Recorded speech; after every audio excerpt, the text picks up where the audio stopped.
Assalamualaikum warahmatullahi wabarakatuh. Perkenalkan, nama saya Muhammad Dwi Purnanda, NIM 23401106.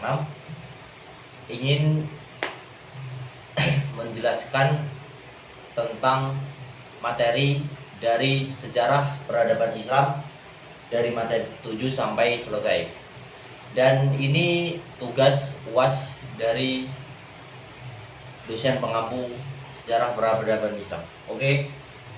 Saya mulai menjelaskan tentang peradaban Islam materi 7. Materi 7 membahas tentang peradaban Islam pada zaman dinasti Aghlibiyah, Fatimiyah, dan Ayyubiyah.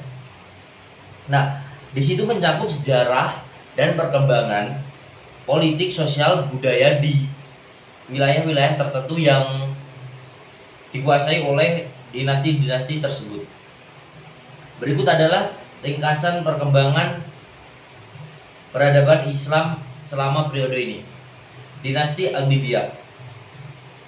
Pada periode 800 sampai 909 Masehi.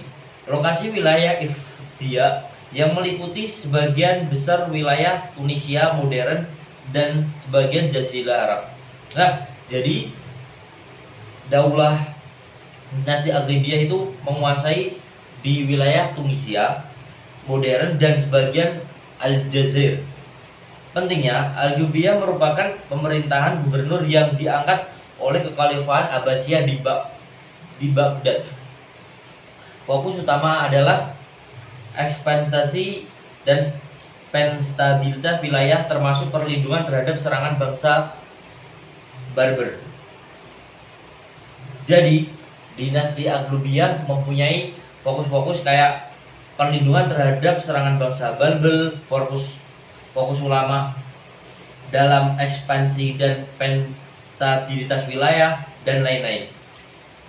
Pengaruh dinasti Aghlibiyah yaitu satu, penyebaran Islam di wilayah tersebut, pengaruh budaya Arab dan Islam di bidang seni, arsitektur, dan ilmu pengetahuan. Nah, di dinasti Aghlibiyah ini menekankan tentang sistem dan berkembang pesat di sistem di bidang seni, arsitektur, dan pengetahuan. Nah, yang kedua saya akan menjelaskan tentang dinasti Fatimiyah. Nah, dinasti Fatimiyah itu berkuasa selama dari 909 sampai 1171 Masehi. Nah, dinasti Fatimiyah itu berpusat di Kairo, Mesir, dan menguasai sebagian besar wilayah Levant dan Ifriqiya. Nah, berpusat di Kairo dan Mesir, dan juga di sebagian wilayah besar kayak di Levant dan Ifriqiya. Nah, di dinasti Fatimiyah ini didirikan oleh Sayyid Ismail yang mengklaim keturunan Ali dan Fatimah, yaitu yang diakui sebagai Imam Mahdi. Nah, Imam Mahdi di sini mempunyai artian raja atau ratu keadilan. Membangun kota Kairo sebagai pusat pemerintahan dan pusat ilmu pengetahuan. Nah, di sini di Fatimiyah itu lebih memfokuskan membangun pusat pengetahuan dan pemerintahan di suatu pusat, yaitu yang bernama di kota Kairo, Mesir. Pengaruh dari dinasti Fatimiyah yaitu yang pertama, pengembangan arsitektur monumen tersebut, Masjid Al-Azhar. Nah, Masjid Al-Azhar itu juga mempunyai, nah sekarang juga ada yang namanya Universitas Al-Azhar yang sangat terkenal di Kairo, Mesir, yaitu universitas terbaik di Kairo, Mesir yang dibangun di zaman Fatimiyah ini. Nah, yang kedua, kemajuan dalam bidang ilmu pengetahuan, matematika, dan astronomi. Nah, di sini ilmu itu sudah berkembang, kayak munculnya ilmu matematika, astronomi, dan sebagainya. Nah, yang ketiga, kehidupan intelektual yang berkembang di Kairo. Nah, kehidupan intelektual yang berkembang di Kairo itu sangat besar karena sudah menerapkan perkembangan intelektual intelektual yang sangat baik pada masa itu. Nah, yang ketiga saya akan menjelaskan tentang dinasti Ayyubiyah yang berkuasa antara 1171 sampai 1250 Masehi. Nah, dinasti Ayyubiyah ini berkuasa di wilayah Mesir, Suriah, dan sebagian besar wilayah Levant. Nah, dinasti ini didirikan oleh Salahuddin Al-Ayyubi atau juga disebut Saladin setelah berebut kembali Yerusalem dari pasukan salib dan pada tahun 1187. Dinasti ini dikenal karena melawan invasi salib dan membangun kestabilan politik di wilayah tersebut. Nah, jadi peperangan di sini dan memunculkan dinasti Ayyubiyah karena dinasti Ayyubiyah itu bisa atau mampu mengalahkan pasukan salib tersebut tadi. Nah, pengaruh dinasti Abbasiyah selama dinasti Abbasiyah itu berdiri, yaitu Salahuddin Al-Ayyubi terkenal karena toleransinya terhadap kelompok agama dan menghormati hak-hak mayoritas. Hak-hak mayoritas dan hak-hak minoritas. Jadi hak-hak minoritas itu tidak dianggap atau dipandang sebelah mata, tapi juga dihargai oleh Salahuddin Al-Ayyubi. Nah, yang kedua peningkatan pembangunan dan pemeliharaan infrastruktur. Nah, yang ketiga proses ketenangan relatif dan stabilitas di wilayah tersebut. Secara keseluruhan, masa dinasti Aghlabiyah, Fatimiyah, dan Ayyubiyah mencerminkan perkembangan peradaban Islam yang maju dalam berbagai aspek kehidupan, termasuk seni, ilmu pengetahuan, dan administrasi. Dinasti-dinasti ini menghasilkan warisan yang sangat bagus dalam berupa pencapaian budaya dan ilmiah yang mengatur wilayah tersebut dan melampaui batas waktu pemerintahan mereka. Nah, jadi kenapa kok di sini sangat ditekankan dalam ilmu pengetahuan, ya kayak tadi contohnya sudah dibangun kampus atau universitas yang sangat baik, yaitu yang mudah nggak asing lagi kita sebut Al-Azhar di Kairo. Nah, yang ketiga yang selanjutnya saya akan menjelaskan tentang materi 8 sejarah perang salib dan sejarah invasi Mongol ke dunia Islam. Perang salib adalah serangkaian perang yang terjadi antara pasukan Kristen Eropa dan pasukan Muslim di Timur Tengah selama abad pertengahan. Perang salib dimulai pada akhir abad ke-11 dan berlangsung hingga abad ke-13. Berikut adalah poin-poin kunci sejarah perang salib. Nah, yang pertama, apa sih pemicu perang salib tersebut? Nah, mestinya kita bertanya-tanya apa sih pemicu perang salib tersebut. Nah, pemicu utama dari perang salib adalah seruan Paus Urban II pada tahun 1095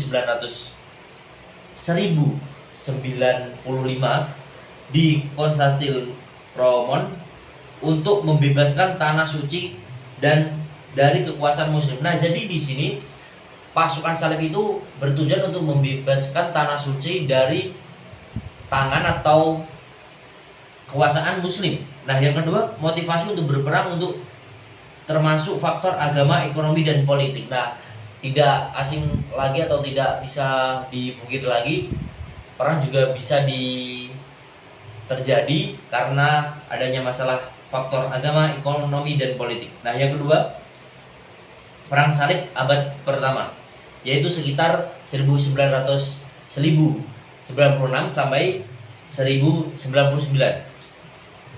Pemimpin terkenal seperti Gonfalon dan Bohemond dari Taranto memimpin tentara salib. Nah, perang pertama itu dipimpin oleh yang pertama tadi Godfrey dan dari Boileron dan Bohemond dari Taranto. Nah, jadi perang pertama itu dipimpin oleh dua pemimpin. Nah, yang menaklukkan Yerusalem pada tahun 1099 dan mendirikan kerajaan Yerusalem. Nah, yang kedua, perang salib kedua sekitar 1147 sampai 1149 dipicu oleh kekesalan Inggris oleh Zengi.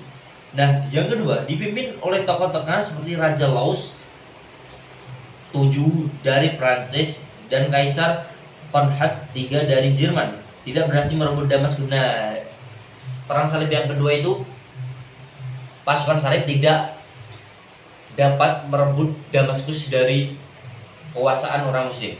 Nah, yang ketiga perang salib ketiga, yaitu sekitar tahun 1189 sampai 1192.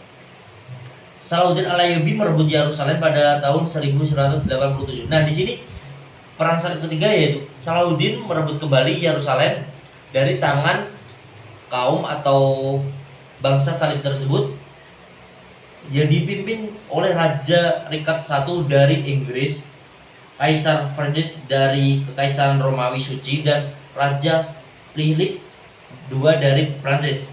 Kesepakatan damai Salahuddin yang memungkinkan akses Kristen ke kota suci. Nah, di sini di perang salib ketiga ini sudah ada kata-kata damai dari kaum salib dan kaum muslimin atau yang dipimpin oleh Salahuddin Al-Ayyubi tadi. Nah, yang selanjutnya perang salib keempat, yaitu sekitar tahun 1202 sampai 1204.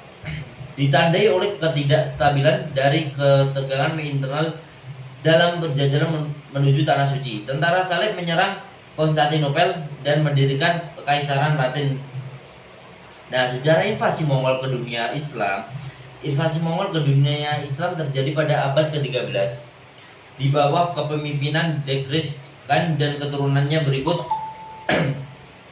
oleh kebenaran poin penting tentang invasi Mongol di penaklukan Asia Tengah, invasi ke Khorasan, invasi ke Persia, invasi ke Mesir, dan pembentukan Kekaisaran Ekhtate. Nah, kesimpulan dari materi ke-8 ini, perang salib dan invasi Mongol berdampak besar pada dunia Islam. Perang salib menciptakan ketegangan antara dunia Kristen dan Muslim. Sementara invasi Mongol menyebabkan keturunan beberapa dinasti dan kekhalifahan serta mengakibatkan perubahan signifikan dalam struktur politik dan sosial di wilayah tersebut. Nah, yang selanjutnya materi ke-9. Kerajaan Mughal di India. Nah, Mughal itu di India adalah salah satu periode puncak peradaban Islam di Sebenus, India. Diperintah oleh dinasti Mughal yang keturunan dari Turki Mongol, kerajaan ini memimpin India pada abad ke-16 hingga pada abad ke-19. Berikut adalah beberapa poin penting mengenai peradaban Islam pada masa Mongol. Nah, yang pertama, asal-usul dan pendiri. Didirikan oleh Babur, seorang keturunan Timur Tengah dan Asia Tengah setelah kemenangan dalam pertempuran Panipan pada tahun 1526.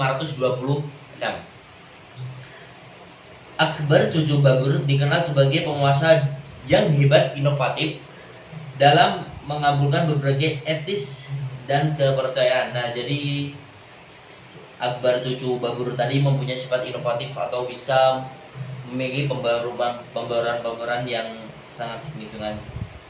Nah, yang kedua, pemerintahan Akbar. Akbar adalah penguasa yang bijaksana, toleran. Ia mendirikan kebijakan toleransi agama, mempromosikan dialog antar agama, dan menciptakan agama sinkretis din ilahi. Nah, jadi di sini Raja Akbar tadi atau penguasa Akbar yang bernama Akbar tadi tidak bersifat fanatik terhadap agama, tapi dia bersifat toleransi dalam umat beragama. Sistem administrasi yang efisien dan terintegrasi, termasuk dakwah tinggi, dakwah ilham, dan dakwah rahasia, dakwah khas. Pengembangan seni dan sastra Mughal menciptakan gaya seni yang khas. Seni dan arsitektur Mughal. Bangunan megah seperti Taj Mahal yang dibangun oleh Kaisar Shah Jahan sebagai makam untuk istrinya Mumtaz Mahal. Nah, bangunan tersebut atau bangunan Taj Mahal tersebut adalah yang termasuk ke dalam 7 bangunan keajaiban dunia, 7 keajaiban dunia dan masuk keajaiban. Nah, ciri atau istimewanya dari Taj Mahal tersebut adalah arsitek atau pembangun Taj Mahal setelah membangun Taj Mahal itu dipotong tangannya. Nah, dengan bertujuan apa? Dengan bertujuan tidak ada atau tidak ada lagi yang bisa menyaingi megahnya bangunan Taj Mahal tersebut. Nah, yang kedua, seni miniatur, seni kaligrafi, dan seni pahat berkembang pesat. Arsitektur istana dan masjid yang menggabungkan elemen-elemen Islam di lokasi India. Bagaimana sih perkembangan ekonomi dan perdagangan di masa pemerintahan Mughal? Mughal membangun infrastruktur ekonomi termasuk sistem irigasi yang kompleks, pajak dan sistem keuangan yang terorganisir menduduki pertumbuhan ekonomi dan perdagangan. Sistem ini menjadi pusat perdagangan penting dan mengalami kejayaan yang signifikan. Nah, jadi di sini sistem ekonomi atau perdagangan di Mughal itu sudah berkembang pesat dan bisa menjadi pusat perekonomian yang sangat berkembang pada masa Mughal.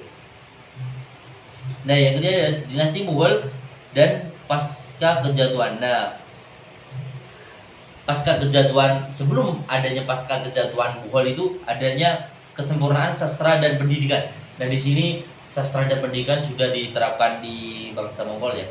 Pengembangan bahasa Urdu dan penggunaan abjad Persia Arab. Sastra dan puisi berkembang pesat dalam tokoh-tokoh seperti Mir Tahir Mir dan Halim yang terkenal. Nah, sekarang kenapa kok bangsa Mongol itu mengalami kemunduran atau gimana? Nah, yang pertama, meskipun masa kejayaannya kerajaan Mughal mengalami kemunduran pada abad ke-18. Konflik sukses serangan dari penguasa asing seperti Ahmad Shah Abad dan perubahan ekonomi menyebabkan perlemahan kekuasaan Mughal. Nah,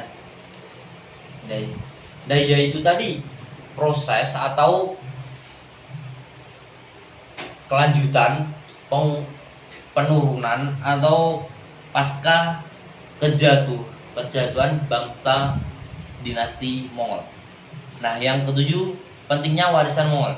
Yang pertama, warisan Mughal tetap terlihat dalam budaya India modern, terutama dalam seni dan arsitektur.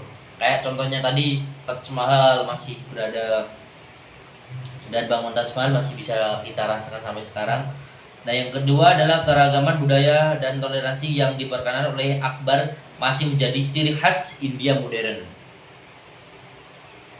Nah, kesimpulan dari dinasti Mongol tersebut adalah peradaban Islam pada kerajaan Mughal di India mencerminkan kombinasi kebudayaan Islam dan tradisi lokal India, menciptakan warisan yang kaya dan berpengaruh. Meskipun kerajaan ini mengalami kemunduran, pada akhirnya warisan kebudayaan tetap hidup dan berbagai aspek kehidupan India saat ini. Nah, jadi dinasti Mughal tadi sudah menerapkan Islam atau sudah memasukkan Islam, tetapi bercorak atau tidak melakukan penggusuran atau meniadakan tradisi di India tersebut. Nah, yang selanjutnya saya akan menjelaskan tentang materi ke-10, yaitu kerajaan Safavid adalah sebuah dinasti yang berkuasa di Persia, sekarang yang disebut juga Iran. Dan dari akhir abad ke-15 hingga pertengahan abad ke-18.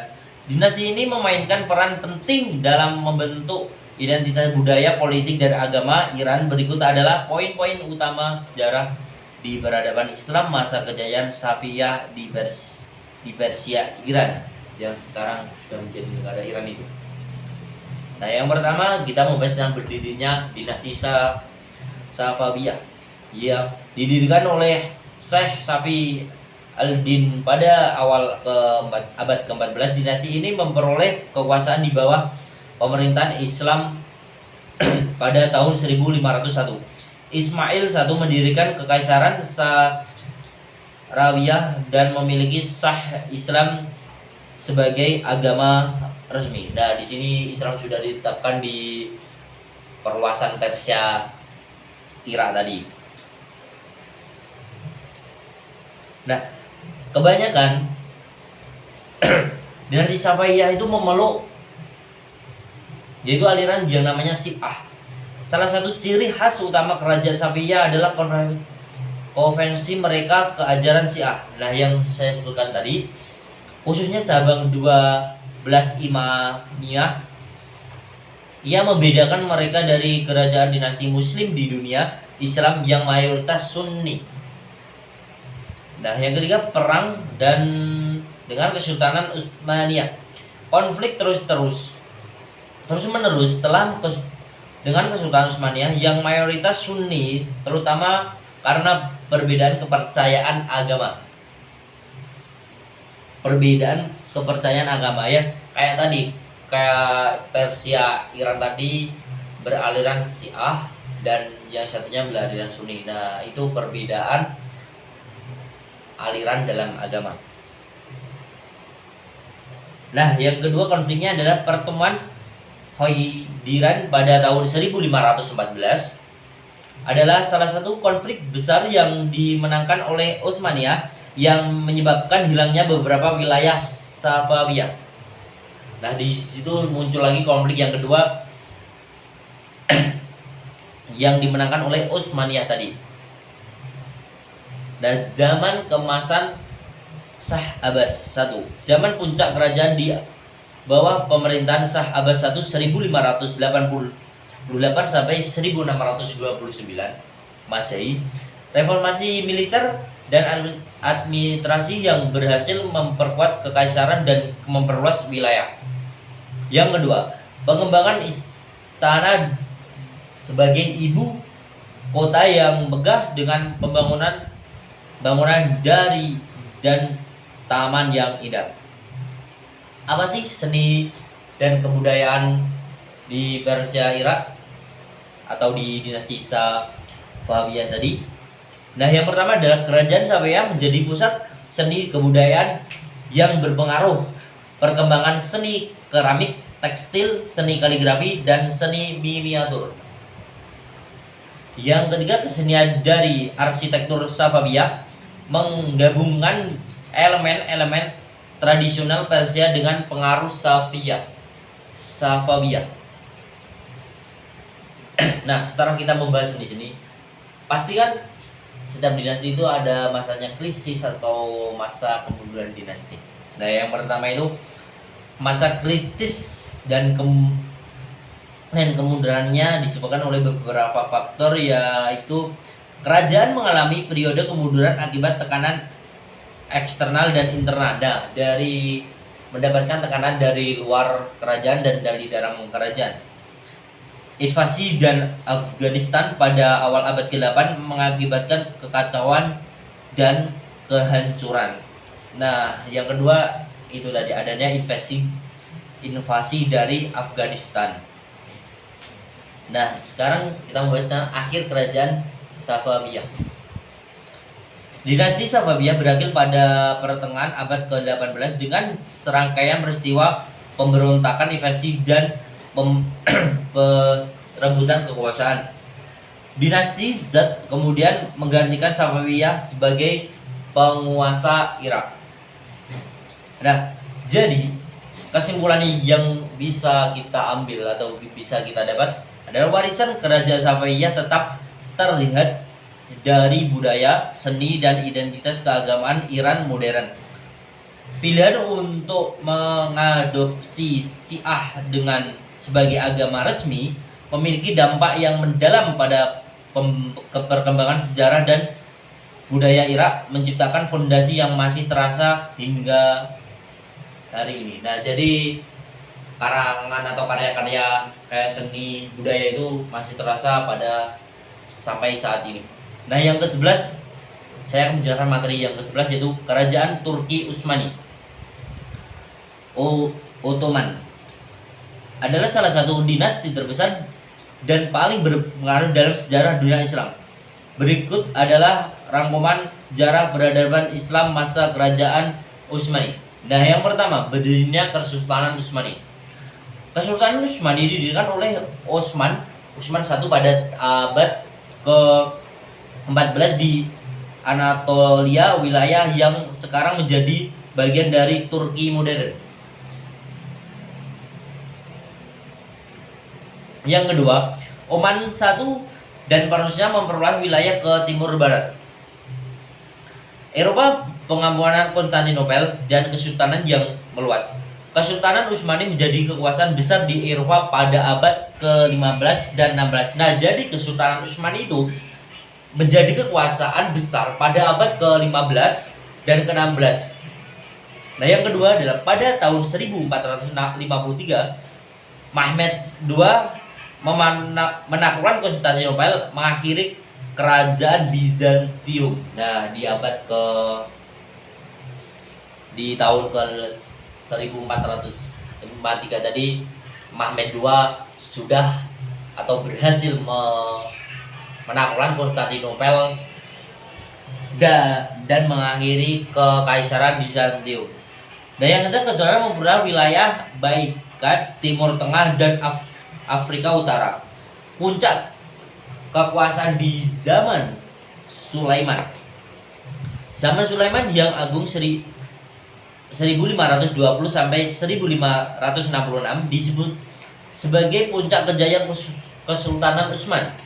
Masa pemerintahan ini ditandai oleh kemajuan ekonomi, militer, dan kebudayaan. Kesultanan mencapai puncak kekuasaannya dengan penaklukan Baghdad dan perluasan wilayah di Eropa hingga Hungaria dan bagian dari Australia. Nah, pada zaman pemerintahan di zaman Sulaiman tadi sudah memperluas wilayah dari Eropa hingga Hungaria dan sampai ke Australia atau Austria. Nah, yang keempat adalah salam pemerintahan dan hukum. Sistem pemerintahan yang diterapkan pada dinasti Turki Utsmani. Yang pertama, sistem pemerintahan Kesultanan Utsmani terorganisir secara hierarkis dengan sultan sebagai kepala tertinggi. Hukum Islam syariah yang menjadi dasar hukum, dan ada dewan penasihat hukum yang dikenal sebagai divan. Divan itu dewan penasihat hukum di zaman Turki Utsmani. Perekonomian dan kebijakan ekonomi pada Turki Utsmani dan juga toleransi di Turki Utsmani. Kesultanan Utsmani mengelola sistem ekonomi yang efisien termasuk pajak dan perdagangan.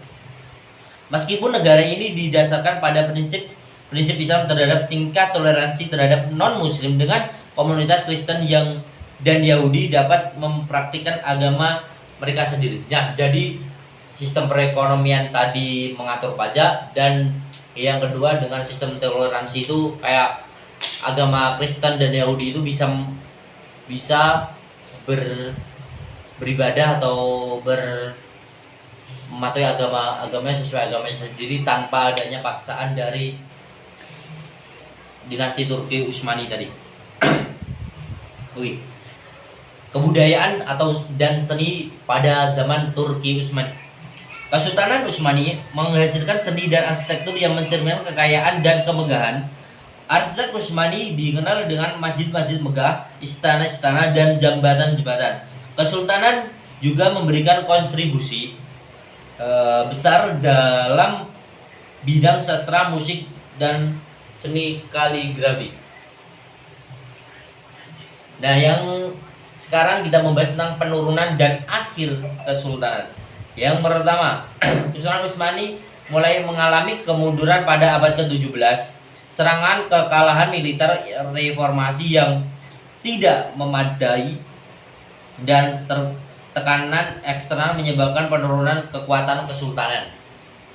Kesultanan Utsmani secara resmi dihapus pada tahun 1922 setelah berakhirnya Perang Dunia I dan pendirian Republik Turki oleh Mustafa Kemal Atatürk. Nah, jadi kesimpulannya, Kesultanan Utsmani memberikan kontribusi besar terhadap peradaban Islam di dunia. Meskipun mengalami penurunan, warisan budaya, arsitektur, dan sistem pemerintahan tetap terlihat dalam sejarah dan budaya Turki Utsmani modern. Nah, materi kedua adalah sejarah peradaban Islam di Indonesia, mencakup perjalanan Islam di Kepulauan Nusantara yang merupakan salah satu daerah yang mayoritas penduduk muslim terbesar di dunia. Islam tiba di Indonesia pada awal abad ke-7 melalui jalur perdagangan dan misi dakwah. Dan di sini Indonesia atau di Nusantara itu penyebaran Islam pertama itu melalui perdagangan. Dan melalui perdagangan itu membentuk suatu organisasi yang bernama SDI, Serikat Dagang Islam. Nah, yang kemudian setelah Islam itu berkembang secara luas, itu SDI itu diganti dengan sekarang SI, Serikat Islam. Nah, kedatangan Islam tiba di Indonesia melalui perdagangan dan hubungan diplomatik dengan dunia muslim, terutama melalui perdagangan Arab, Persia, dan India. Pada abad ke-13, Marco Polo mencatat bahwa beberapa kerajaan di Sumatera dan mengadopsi keagama Islam. Pusat-pusat awal Islam.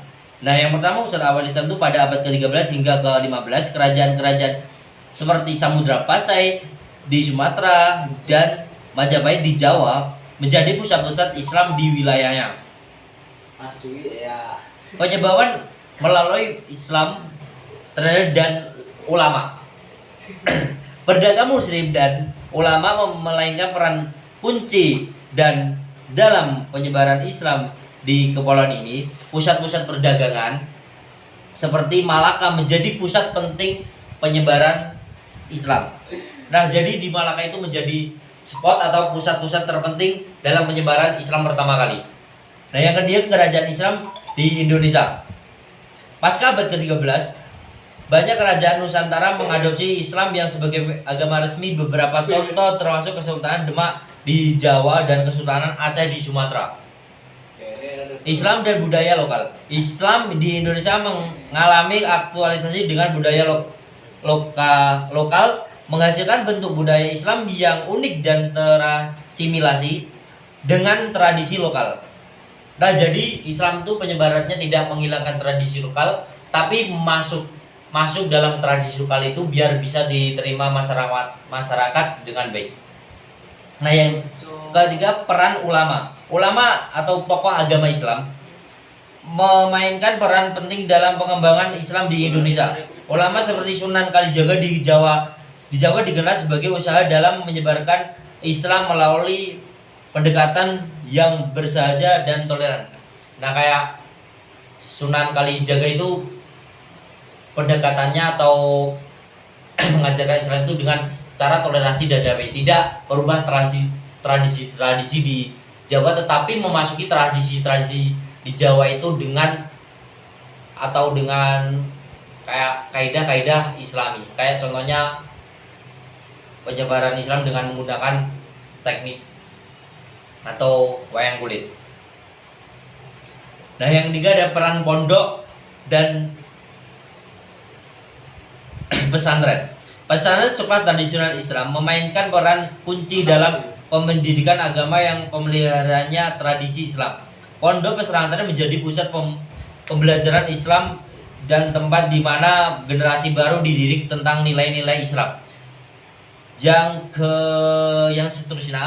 seterusnya Islam Nusantara. Islam Nusantara adalah konsep yang menekankan keagamaan, toleransi dari moderasi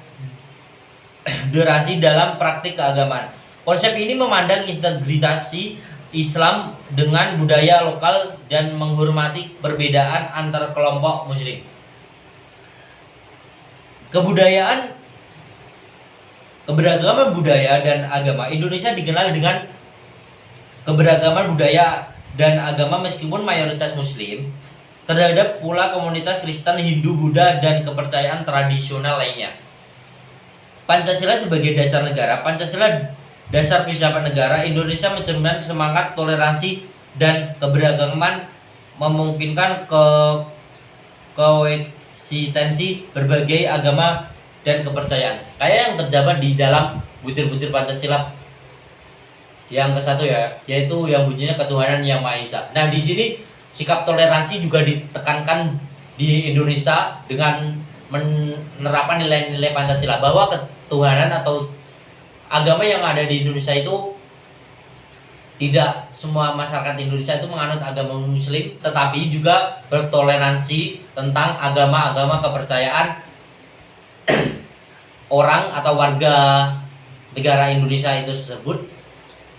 Nah, jadi kesimpulan dari materi terakhir ini adalah perjalanan Islam di Indonesia dan konsep Islam Nusantara mencerminkan